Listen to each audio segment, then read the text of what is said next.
Hey guys, welcome in. Man, did that feel good to get a win at Stanford. Man, you go on social media the day after a big win, and it seems like we lost. It's all doom and gloom, and USC fans don't want to be happy, and everything's wrong. Everybody just needs to take a deep breath and realize that a USC team that hasn't won up at Stanford since 2014 just went up there and wiped the floor with them.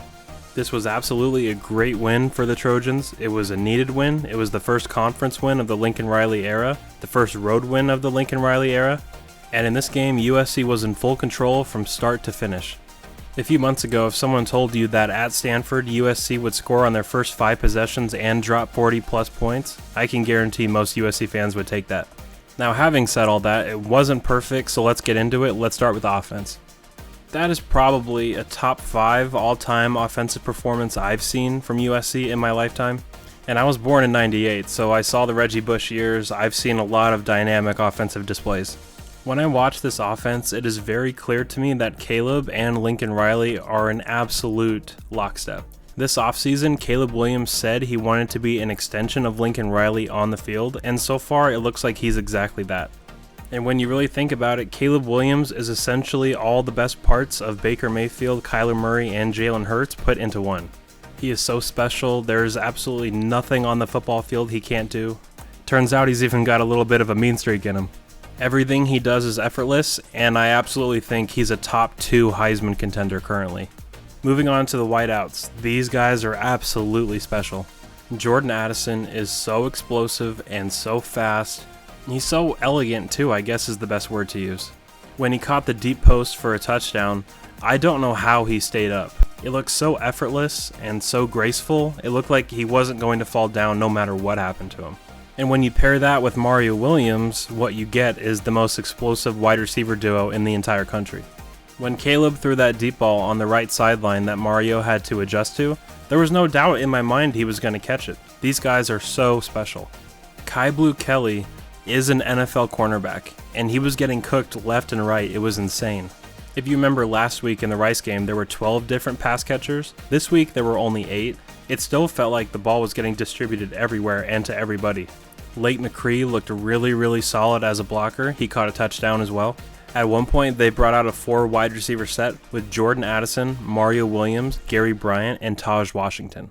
Needless to say that all 4 of those guys are burners in their own right, but when they're all out there together, if the pocket can hold up, I don't see how you stop that. This offense hasn't even fully utilized guys like Gary Bryant yet, or Brendan Rice, or Kyle Ford. This wide receiver room is so diverse that you can attack teams in multiple different ways. And I'd like to talk about Travis Dye for a second. I think there's an argument to be made that there was not a bigger or more important acquisition this offseason than Travis Dye. It's not just his on-field play, which we all know is phenomenal, but his off-the-field leadership, you can see it through the TV screen. Even after the game you heard it, he wasn't happy with the result. He wasn't happy that the offense took their foot off their throat. There's going to be a game or two this season where things are just off and the offense isn't clicking, and he's going to be the one who will step up and deliver that speech that'll turn the tide. Moving to the offensive line now, they were very impressive. Caleb was kept clean most of the day. We all saw the hole that opened up on the Travis Dye touchdown, but these guys were flying around, cracking people halfway downfield. It was awesome to watch. Now moving to the only negative, and it comes in the second half, and the offense just took their foot off their throat. Now some of that is on Lincoln Riley and the play calling, which seemed to get a bit more conservative in the second half, but the other part is that the offense just wasn't as clinical as it was in that first half. The offense was still moving the ball, just needed to be a bit more precise in the red zone areas to put it into the end zone. I am glad that this happened now in week 2 after a big win as opposed to a loss later down the road.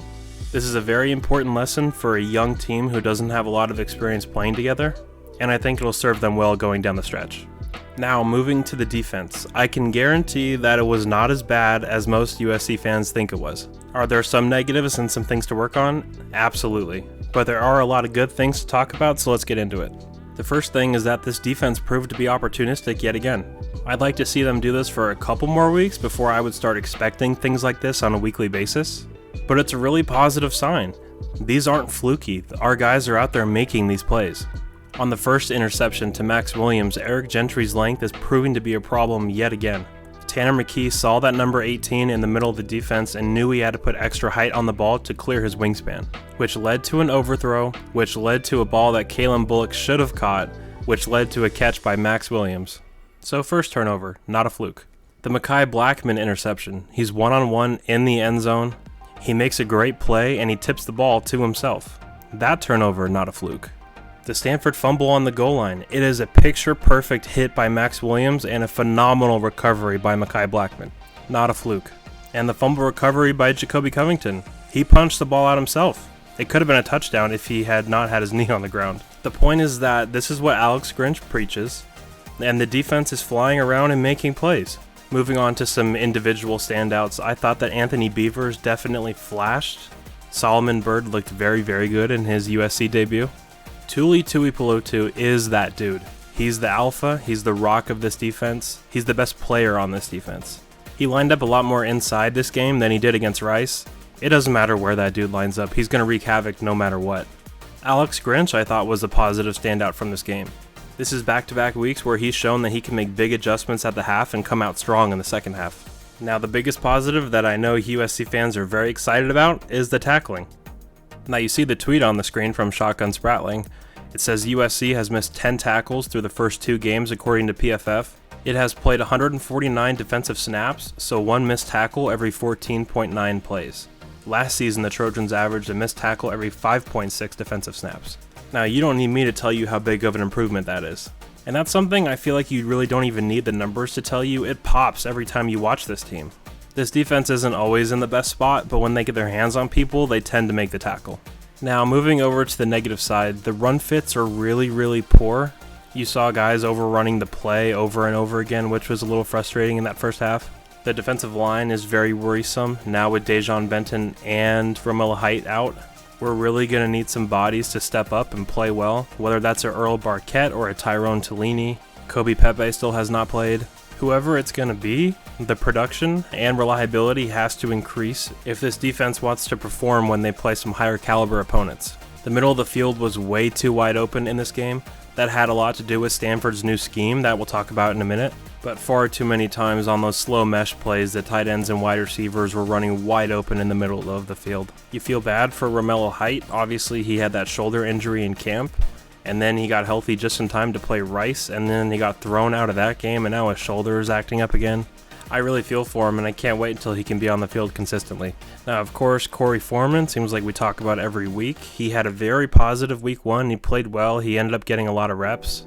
And then we go into the Stanford game, and he's behind Solomon Byrd on the depth chart. And if you listen to the TV broadcast, you heard Kirk Herbstreit allude to the fact that Corey Foreman did not have a good week of practice, which is what we heard all year last year, that his practice habits weren't up to par. If Corey Foreman plays up to his potential, he can unlock this defense, but he has to have the trust of the coaching staff in order to do that. It's year 2 with Corey now on a different coaching staff, and we're hearing the exact same things that we heard last year, so that's very worrying. But overall, I thought that the defense tackled well. I thought they fought hard. I thought they were opportunistic. I don't know, maybe I'm wrong, but I'm not as low on this defense as a lot of other Trojan fans are. Now, moving on to special teams, there's not much to talk about here. Dennis Lynch was very solid. He went 2 of 3 on his field goals and 5 of 5 on extra points. We haven't seen him have any high-pressure kicks yet, so we'll need to see that when it happens. Alex Stadhouse continues to do a phenomenal job on kickoff, booming the ball out of the end zone. Now, the punting game is a different story. Aiden Sleep-Dalton only had 2 punts in this game. The first one was very, very bad. The second one was better, but we definitely need to see an increase in consistency with him. There were no real punt or kick return opportunities, but Jordan Addison seems to have locked down that punt return job. So overall, I'd say special teams was fine. That's all USC will need it to be this season. Now, wrapping things up, this game had all I wanted to see from a USC perspective. The offense was electric, the defense showed flashes. Need more of that killer instinct going forward from both the players and coaching staff. Stanford threw everything at USC. Stanford quarterback Tanner McKee said so himself in his post-game presser. They unveiled an entirely new scheme, the slow mesh RPO that's primarily used at Wake Forest. The coaching staff had no idea that this was coming, and they found a way to adapt in the second half. Overall, I'm very pleased. There's a lot of good feelings around this team right now. They're a joy to watch, and I can't wait for this season to continue. How did you feel about this game? Let me know in the comments. But anyways, guys, thank you so much for listening. Please like and subscribe, and I'll see you next time. Fight on!